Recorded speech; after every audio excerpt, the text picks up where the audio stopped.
Halo semua, perkenalkan nama saya Zahra Putri Salsabila dari kelas 10 IPA 1. Asal sekolah saya di SMA Negeri 1 Kota Sukabumi.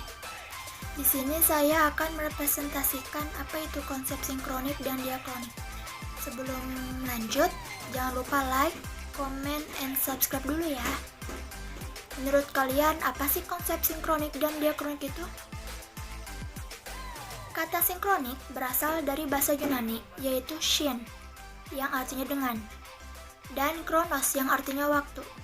Dalam KBBI, sinkronik diartikan sebagai segala sesuatu yang bersangkutan dengan peristiwa yang terjadi pada suatu waktu.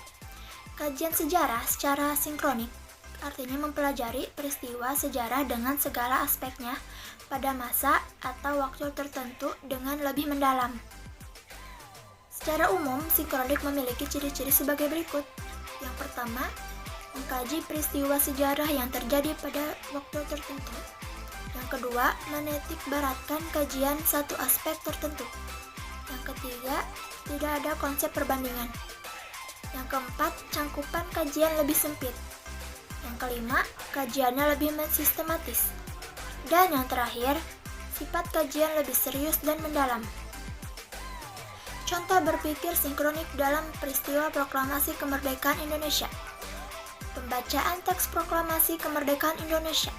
Pembacaan proklamasi tanggal 17 Agustus tahun 1945 adalah peristiwa yang paling bersejarah dan penting bagi bangsa Indonesia. Peristiwa itu terjadi di Jalan Pegangsaan Timur nomor 56. Sekarang Jalan Proklamasi. Pembacaan proklamasi dihadiri oleh sekitar 500 orang dari berbagai kalangan dengan membawa apapun yang bisa digunakan sebagai senjata. Meskipun Jepang sudah dikalahkan oleh sekutu, Balan Tentara Dai Nippon Jepang masih berada di Jakarta. Suasana di Jakarta masih kondusif. Awalnya proklamasi akan dibacakan di lapangan Ikeda, namun dipindahkan ke kediaman Soekarno karena dikhawatirkan terjadi pertumpahan darah. Akibatnya sekitar 100 anggota barisan pelapor kembali berjalan dari lapangan Ikeda ke kediaman Soekarno. Mereka datang terlambat dan menuntut pembacaan ulang proklamasi, namun ditolak dan diberikan amanat singkat oleh Hatta. Yang kedua, konsep diakronik. Secara etimologis, diakronik berasal dari bahasa Yunani, yaitu dia, yang artinya melintas, melampaui, atau melalui, dan kronos yang artinya waktu. Jadi, diakronik berarti sesuatu yang melintas, melalui, dan melampaui dalam batasan waktu. Contohnya, 1. Pendudukan Jepang di Indonesia berlangsung tahun 1942 sampai 1945.